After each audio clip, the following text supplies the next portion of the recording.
I don't think I will have a third child because the cost of raising a child is too high and now I can't afford it. I don't think I will have a third child because obviously raising and taking care of three children will cost a lot of time and money, and that's quite challenging for me.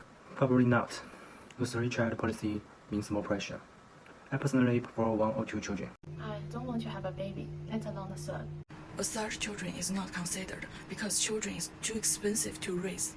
Right now, I'm not in a situation yet to have children. I have thought about maybe having kids someday, but I don't know if I want to think about that yet because currently I'm single and I'm focusing on saving money and having a stable career.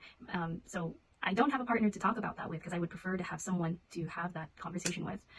But I do know at my age, there are already a few former classmates and people I know my age who have gotten married or they have already gotten at least one child or maybe even their second child already.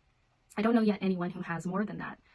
And so they all have different partnership situations. Some of them have separated, that maybe they're single parents.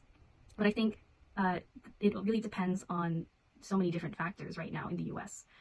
I think people my age are still dealing with careers, whether or not they're changing careers or they're trying to move up in their jobs.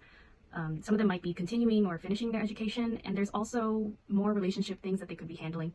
So having children might not be the number one priority for some people my age, but I think the US itself had gone through different population growths and maybe slowed birth rates based off of some of the situations that I already mentioned. So if they did want kids, I think that some of them might be having kids whether or not they were planning it in the first place. But having more than two kids is probably something that's going to happen later because so many families that are starting out are only just now getting married. Maybe they're just getting a house that they can have their families in. And I also think diversity is another factor as to why the birth rates are still steadily increasing in the US.